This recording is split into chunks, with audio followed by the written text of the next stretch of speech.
உலகெங்கும் வாழும் தமிழ் மக்களுக்கு வீனஸ் பாலாஜியின் அன்பு வணக்கங்கள். நான் வீனஸ் ஆஸ்ட்ரோ அகாடமியின் ஜோதிட பேராசிரியர் மற்றும் சோழி பிரசன்ன ஜோதிட ஆராய்ச்சியாளராக இருந்து அனைவருக்கும் போய் ஜோதிடம் சேனல் பணியில் இருக்கோம். நம்ம சேனலில் ஃபஸ்ட் டைம் பார்க்குறீங்கன்னா சப்ஸ்கிரைப் பண்ணிக்கோங்க, பெல் பட்டனில் ஆல் ஆப்ஷன் ப்ரெஸ் பண்ணுங்கள். நம்ம இன்னைக்கு 12 ராசி என்பவர்களுக்கு செவ்வாய் ராகு சேர்க்கையினால் ஏற்படக்கூடிய யோகங்கள் என்ன, சில ராசி என்பவர்களுக்கு நல்லது நடக்கும், சில ராசி என்பவர்களுக்கு தீயதும் நடக்கும். அப்போ எந்த மாதிரி சூழ்நிலைகளை நம்ம என்ன பண்ணால் நல்லா இருக்கும் அப்படின்றதான் இந்த 12 ராசி அன்பர்களுக்கும் பார்க்க போகிறோம். மகர ராசி அன்பர்களுக்கு வருகின்ற பிப்ரவரி மாதம் 23ஆம் தேதி முதல் ஏப்ரல் மாதம் 2ஆம் தேதி வரை உங்கள் ராசிக்கு 2ஆம் இடம் சொல்லக்கூடிய தனஸ்தானத்தில் செவ்வாய் ராகு சேர்க்கை.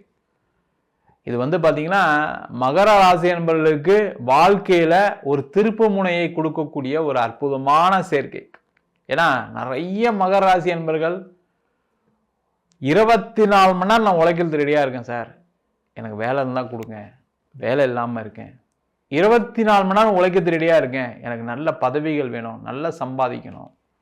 24 மணி நேரம் உழைக்கிறதுக்கு ரெடியாக இருக்கேன், எனக்கு தொழிலில் லாபம் வரணும், நஷ்டம் சந்திச்சுட்டு இருக்கேன், கடன் மிகப்பெரிய கடனாலையாக இருக்கேன் அப்படின்னு சொல்லக்கூடிய ஒரு நிலை தான் மகர ராசி என்பர்களுக்கு. ஏன்னா இந்த 7.5 சனி பார்த்தீங்கன்னா வாழ்க்கையில் அப்படியே திருப்பி போட்டிருக்கும்.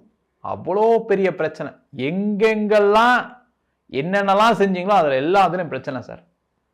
படிக்கக்கூடிய மாணவர்கள் ஆரம்பித்து படித்தேன் சார், மார்க் வரல, என்னால் படிக்க முடியல, தேவையில்லாத விஷயங்கள்லாம் என் வாழ்க்கையில் நடந்துச்சு அப்படின்னு சொல்கிறவங்க நிறைய பேர் இருப்பாங்க.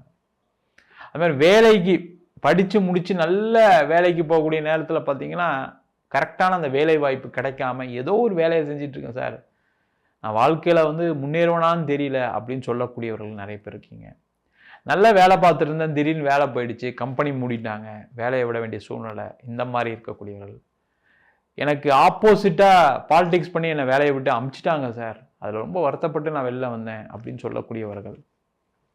தொழில் பண்ணேன், நல்லா சம்பாதிச்சேன், பெரிய லெவலில் வீடு வண்டி வாகனம் எல்லாம் வாங்கினேன், கடைசியில் என்ன நடந்துச்சுன்னே தெரியல, எப்படி என் கையை மீறி போச்சுன்னு தெரியல, மிகப்பெரிய நஷ்டத்தை அடைஞ்சிட்டேன். இந்த மாதிரி சொல்லக்கூடியவர்கள் இப்போ ஃபைனலாக ரிசல்ட் என்னன்னா வாழ்க்கையில் ஒன்றுமே இல்லாத செல்லா காசாக நான் இருந்துட்டுருக்கேன் சார். நான் உறவுகளில் நிறைய அசிங்கங்கள், அவமானங்கள், கடன் வாங்கின இடத்துல கடன் கொடுக்க முடியாமல், ஃபோன் எடுக்க முடியாமல், சொத்தை விற்க வேண்டிய சூழ்நிலை, நகையை வச்சு விற்கக்கூடிய சூழ்நிலை, இந்த மாதிரிலாம் நிறைய பிரச்சனைகளை சந்தித்த மகர ராசி என்பவர்களுக்கு உங்கள் வாழ்க்கையில் உங்கள் ராசிக்கு 2ஆம் இடத்துல செவ்வாய் வராரு. ஏன்னா உங்கள் ராசியில் உச்சமாகக்கூடிய கிரகம் செவ்வாய். அவர் தனஸ்தானத்தில் ராகுவுடன் இணையும் போது பெரிய ஒரு ஆற்றல் ஏற்படும். நீங்கள் நினச்சி முடிக்க முடியாத விஷயங்கள் எல்லாமே செய்யக்கூடிய ஒரு அற்புதமான நேரம். உதாரணத்துக்கு ஒரு தொழிலில் இருக்கீங்க வச்சுங்க, மிகப்பெரிய நஷ்டத்தை செஞ்சுட்டு இருக்கீங்க, அப்போ சிலதெல்லாம் பிளான் வச்சுருப்பீங்க, இதெல்லாம் பண்ணால் இதெல்லாம் நம்மளுக்கு தொழிலில் லாபத்தை கொண்டு வந்துடலாம், கடனை கம்மி பண்ணிடலாம், இப்படிலாம் நினச்சிட்டு இருப்பீங்களே, அது எல்லாமே செய்து முடிக்கக்கூடிய ஒரு அற்புதமான சரணம். நீங்கள் என்ன பண்ணணும்னா அந்த பாஸ்ட்டை மறந்துடுங்க. நீங்கள் நல்லா இருந்தீங்க, கஷ்டப்பட்டீங்க, எல்லாம் கரெக்டு தான், இல்லைன்னு சொல்லலை. அதை மறந்துட்டு நீங்கள் உங்களுடைய முயற்சி ஃபோக்கஸ்டாக, உங்களுக்கு சில பிரச்சனைகள்லாம் இருக்குது, கடன் கொடுத்தவங்க தொல்லை பண்ணுவாங்க, சில நேரத்தில் வீட்டில் பிரச்சனை இருக்கும், இது எல்லாமே இருக்குது, இல்லைன்னு சொல்ல. அதெல்லாம் தாண்டி நீங்கள் என்ன பண்ணணும், டெய்லி உட்காந்து நான் இதை செய்ய போகிறேன், இதுலேருந்து வெளில வர போகணுன்ற அந்த சிந்தனையுடன் செயல்பட்டீர்களானால் தொழிலில் இருக்கக்கூடிய மிகப்பெரிய கடன் பிரச்சனை, வருமானம் இல்லாத பிரச்சனை, நெருக்கடி எல்லாமே தீரக்கூடிய அமைப்பு இந்த 42 நாளில் இருக்குது. அதுமாதிரி வேலை இல்லாமல் இருக்கீங்க அப்படின்னா வேலை கண்டிப்பாக கிடைக்கக்கூடிய நேரம். கொஞ்சம் ஃபோக்கஸ்டாக இருங்க. அவங்க சொல்கிறாங்க, இவங்க சொல்கிறாங்க, ஒய்ஃப் சொல்கிறாங்க, கணவர் சொல்கிறாங்க, அப்பா சொல்கிறாரு, அம்மா சொல்கிறாங்க, மறந்துடுங்க. உங்கள் தகுதி என்ன, அதுக்கு என்ன வேலை கிடைக்கும், அதை மட்டும் ட்ரை பண்ணுங்கள், இடைவிடாத ட்ரை பண்ணுங்கள், கண்டிப்பாக கிடைக்கும். நிறைய பேர் வெளிநாடு போய் வேலை பார்க்கணும்னு நினைக்கிறீங்க, வெளியூர் போய் வேலை பார்க்கணும் முயற்சி பண்ணியிருப்பீங்க.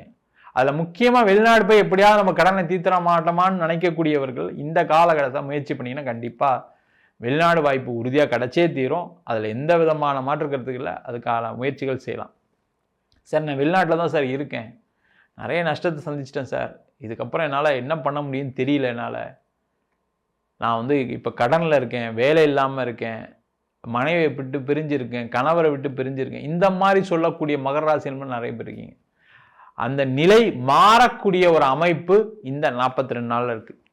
வேலை இல்லாமல் இருக்கீங்க வச்சுங்க, கண்டிப்பாக வேலை கிடைக்கும். அங்கே ஏதாவது பிஸ்னஸில் நஷ்டப்பட்டீங்க அப்படின்னா பிஸ்னஸில் நல்ல லாபங்கள் வரும். அதே மாதிரி கணவன் மனைவி பிரச்சனையா, இந்த காலகட்டத்தில் போய் பேசி சேரக்கூடிய ஒரு நேரம். குழந்தைகளால் பிரச்சனையா, குழந்தைகள் உங்களுக்கு சாதகமாக மாறுவாங்க. அதற்கான அமைப்பு இந்த மகர ராசி என்பர்களுக்கு இந்த காலகட்டத்தில் உண்டு. நிறைய மகர ராசி என்பர்களுக்கு இருக்கக்கூடிய மிகப்பெரிய பிரச்சனை என்னன்னா, பணம் வெளில கொடுத்தேன் சார் திருப்பி வரல, இன்வெஸ்ட் பண்ணேன் பணம் வரல, ஒருத்தர் கடனாக கொடுத்தேன் அந்த கடனை திருப்பி கொடுக்கல, பிஸ்னஸ் பண்ணேன் கடன் வெளில நிறைய பேர் எனக்கு தர வேண்டியிருக்கு கொடுக்க மாட்டுறாங்க. இந்த மாதிரி நிலைகள் எல்லாமே மாறும். நீ இந்த காலகட்டத்தில் நீங்கள் கொடுத்த இடத்துல பணம் திருப்பி வருவதற்கான வாய்ப்புகள் உண்டு. நீங்கள் அதிகப்படியான முயற்சிகள் செய்யுங்க. அந்த 7.5 சனிலாம் முடிஞ்சிடுச்சு, ஒன்றும் கவலைப்படாதீங்க. சூப்பராக வாழ்க்கையை வாழ போகிறீங்க. உங்கள் பிரச்சனைலாம் தீரதான் போகுது, அதில் எந்த டவுட்டும் கிடையாது. நல்லா தான் இருக்க போகிறீங்க. ஆனால் அந்த பழைய நினைவுகளை மறந்துட்டு புதுசாக ஒரு வாழ்க்கையை ஆரம்பிக்கும் போது எப்படி ஆரம்பிப்பீங்களோ அந்த மாதிரி ஆரம்பிச்சிங்கன்னா கண்டிப்பாக நல்லா சிறப்பாக இருக்கும். திருமணம் ஆகாதவர்கள் நிறைய மகராசி என்பதுன்னா கல்யாணம் கடைசியில் வந்து நின்று போயிருக்கும். சில பேருக்கு வந்து பார்த்தீங்கன்னா நிச்சயம்லாம் ஆகி கல்யாணம் முடிகிற செயல கல்யாணம் ஏதோ ஒரு காரணம் வச்சுக்கோங்க, பல்வேறு விதமான காரணங்கள் இருக்குது, அதெல்லாம் நம்ம சொல்லணும் அவசியம் கிடையாது. அந்த மாதிரி ஏதாவது நின்று போயிருக்கு அப்படின்னா அவங்கெல்லாம் இந்த காலகட்டத்தை திருப்பி முயற்சிகள் செய்து திருமணம் செய்து கொள்ளக்கூடிய நேரம். திருமண வாழ்க்கையில் பிரிஞ்சிருக்கீங்க, இதுக்கப்புறம் சேரவே முடியாது அப்படின்னா அதெல்லாம் டைவர்ஸ்லாம் வாங்கிட்டு மறு திருமண வாய்ப்புகள் கிடைக்கக்கூடிய நேரம். குழந்தை இல்லாதவர்களுக்கு குழந்தை வாய்ப்பு. அதேமாதிரி பணம் வருவாய் வர வேண்டியிருக்கு சார், எனக்கு யாராவது உதவிகள் பண்ணுவாங்களா அப்படின்னு கேட்டால் கண்டிப்பாக உங்களுடைய குடும்பத்தார் உதவிகள் பண்ணுவாங்க. உங்களுடைய அம்மா அப்பா கூட பிறந்தவங்க, அதே மாதிரி உங்களுடைய மாமனார் மாமியார், உங்கள் மைத்துனர், இந்த மாதிரி விஷயங்கள் அவங்கக்கிட்ட தான் நீங்கள் உதவிகள் கேட்டிங்கன்னா கொஞ்சம் கஷ்டமாக தான் இருக்கும். ஏன்னா மகர ராசிக்காரங்க அவ்வளோ சீக்கிரம்லாம் யார்கிட்டையும் போய் உதவிகள்லாம் கேட்க மாட்டாங்க. உங்களுக்கு பிரச்சனை இருக்குது, அதுலேருந்து வெளில வரதுக்கு அவங்க ஏதாவது உதவுவாங்க நீங்கள் யோசிச்சிங்க அப்படின்னா கண்டிப்பாக அவங்களால உங்களுடைய வாழ்க்கை மாறும். அதற்கான முயற்சிகள் செய்வது சிறப்பு. மொத்தத்தில் மகர ராசி என்பதற்கு நீண்ட காலத்துக்கு அப்புறம் ஒரு வளர்ச்சி பாதையை நோக்கி அழைத்து செல்லக்கூடிய ஒரு அற்புதமான கிரக சேர்க்கையும் இருக்குது. நேரம் நல்லா இருக்குது. அதற்கான முயற்சிகளை செய்வது சிறப்பு. நம்ம சொன்ன பலன்கள் அனைத்தும் பொதுவான கோச்சார பலன்கள். உங்கள் ஜாதகத்தில் நல்ல தசாபுத்தி, இப்போ நம்ம சொன்ன மாதிரி வந்து செவ்வாய் தசை நடக்குது, ராகு தசை நடக்குது அப்படின்னும் போது நிறைய பேருக்கு நல்ல நல்ல நல்ல விஷயங்கள் நடக்கும். அதே போல் சில பேருக்கு ராகு திசை நிறைய கெட்ட விஷயங்களை கொடுக்கும். கேது திசை, அதே போல் சனி திசை, இது மாதிரி வந்து அசுப கிரகங்களுடைய திசை தான் ஒரு மனிதனுடைய வாழ்க்கையில் நிறைய பிரச்சனைகளை கொடுக்குது. உங்கள் சுய ஜாதகத்தை பார்த்துட்டு அதுக்கப்புறம் முடிவெடுக்கிறது ரொம்ப ரொம்ப நல்லது.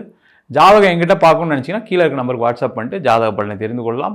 ஜாதகம் இல்லாதவங்களுக்கு சிங்கிள் பேஜில் பிடிஎஃப்பில் வெறும் 99 ரூபாய்க்கு ஜாதகம் கொடுக்குறோம். 51 பக்கம் கொண்ட பிடிஎஃப் வெறும் 500 ரூபாய்க்கு கொடுக்குறோம். இதில் பலன்கள் இருக்காது. சில பேர் நோட்டில் எழுதி தரணும்னு கேட்குறீங்க, நோட்லையும் எழுதி தரோம். வேணுன்றவங்க கீழே இருக்க நம்பருக்கு வாட்ஸ்அப் பண்ணுங்கள். நம்ம வீனஸ் ஆஸ்ட்ரோ அகாடமியில் அடிப்படையிலேருந்து ஜோதிட பயிற்சி வகுப்புகள், கிரகம்னா என்ன, நட்சத்திரம்னா என்ன, இல்லை ரொம்ப முக்கியமானது என்னென்னா ஜாதக பலன் பார்க்கறது எப்படி, அது மட்டும் இல்லாமல் பிரசன்ன முறைகளில் சோழி பிரசன்னம், ஜாமுக்கோல் பிரசன்னம், அஷ்டமங்கல பிரசன்னம், தேவ பிரசன்னம் போன்ற பல பிரசன்ன வகுப்புகள் நடத்திட்டு இருக்கோம். ஆண் பெண் இருபாலரும் படிக்கலாம், வயது வரம்பு கிடையாது. குறைந்த கட்டணத்தில் வகுப்பு நடத்திட்டு இருக்கோம். நேரடி வகுப்பாக நடக்குது. வெளியூர் வெளிநாட்டில் படிக்கிறவங்க ஆன்லைன் வகுப்புலையும் சேர்ந்து படிக்கிறாங்க. படிக்கணும் விருப்பப்படுறவங்க கீழே இருக்க நம்பருக்கு வாட்ஸ்அப் பண்ணிட்டு பயிற்சிக்கான விவரங்களை தெரிந்து கொள்ளலாம். உங்களிடமிருந்து விடைபெறுவது வீனஸ் பாலாஜி. சர்வஜனா சுகினோ பவந்து.